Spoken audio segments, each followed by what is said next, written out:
What is re-entry shock? Repatriation is not as simple as one might assume. You think, oh, I'm going home. I know home. Everything will be fine. I got used to a foreign country, so how difficult can it be to go home? Well, sad to say, it can be more difficult going home because it's compounded by something we call re-entry shock or reverse culture shock. In my book, I defined it as wearing contact lenses in the wrong eyes. Everything seems almost right. You come home, you think, oh, okay, well, this is a place that should be familiar to me, but it's not. You try talking to people and you get this sense of they're not listening at all. In fact, it's a joke that you start to tell somebody about the place that you've lived and the temples and how fabulous it was, and you're going on and on and on, and somebody goes, do you like my hair? Okay. Or do you like my kitchen, which we renovated? People don't listen to your stories. So people, when they're in re-entry shock, feel nobody's listening to them and nobody likes them. I always tell people, well, did you ask them how they are? It's a funny thing when you have a two-way conversation, how much simpler things are. But re-entry shock also can be like culture shock in the sense that you don't quite know where you're at. You don't quite understand the nuances of interpersonal relationships. And as a result, you feel terribly isolated and you feel terribly, terribly depressed. Certainly women, and I know this because when I was in the throes of repatriation shock here in beautiful, beautiful Vancouver, and how you can be depressed in beautiful Vancouver is beyond me. My dog would be circling my furniture around me and I'd be going, I can't stand this. I was really depressed and I thought, what's wrong with me? And I went to speak not long after that to some oil wives at Shell in The Hague. And I said, oh, if I wasn't so depressed and exhausted, I'd write a book about repatriation. And they all said, write a book about it. And I realized, oh, great, expat expert here, missed that one. Yeah, what I was feeling was completely normal. I was tired of moving. I didn't know what I was going to be doing. Everybody seemed settled. My husband was away, of course, within a nanosecond. My kids were at school. I had nothing that I could figure out how to, I had nothing to do because nobody would hire me. I've been out of the workforce for 15 years. So I was almost like a mother who returns to the workforce after raising her children. Only in my case, I'd been living in Bangkok and Seoul and Taipei and Beijing and really had absolutely no clue where to slot myself. So my repatriation shock was very real.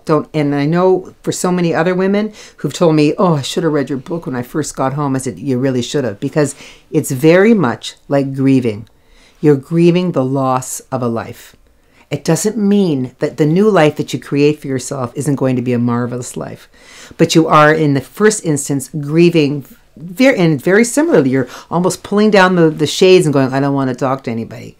You're feeling this loss, and like the stages of grief, you have to go through them.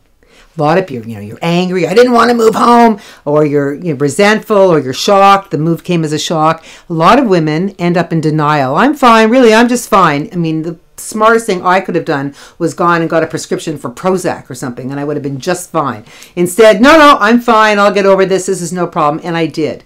But here's the rub. Repatriation shock, re-entry shock, instead of being 1 year, like culture shock, is usually about 18 months to 2 years. Sorry to break that news to you. 18 months, your head finally comes up and you think, oh, okay, I'm going to be fine. And then 2 years, you're kind of off and running. And this has been the experience. And I've interviewed a lot of people and done a lot of surveys on this. But in the meantime, you can be going through this stage where you just feel, where do I belong? And why did we do this? And why did I give up that life? And, and then you get into these arguments with your husband. This is my favorite, and I'm sure many women have had this. Let me get this straight. You weren't happy overseas. Now you're not happy that we're home. Can you be happy anywhere? I heard that one so many times, and he was right. And part of the problem for me, absolutely, and I met other women, same thing. You go out for a coffee, and we're so used as expatriates to talking to people we don't know, having what I used to call automatic pilot conversations with people. How long you been here? What have you bought? Where you gone? How's your maid? Whatever. We're used to talking to people we don't know. When you come home, you're surrounded by people who only talk to people they do know. So when you're standing in line at a Starbucks or a coffee place and you think, oh, I'll just chat with this person who's standing behind me, and they look at you like, I don't know you. Who are you? I'm not talking to you. It can be very, very disheartening. On top of which, I only realized in retrospect that I sort of look like this. I had the worst expression on my face, and I would think, you know what? I wouldn't want to be friends with me either. So my advice about repatriation has always been, it's not fatal. You get over it. You get on with it. And you're a different person because of it. And a lot of your memories of your time abroad are in your head. They're not visible, but you know it, and you know what you've experienced, and you know how lucky you've been to have experienced it. So 18 months to 2 years, you'll get over it, you'll get on with it, and you'll be a much, much broader person and a much more interesting person as a result of it.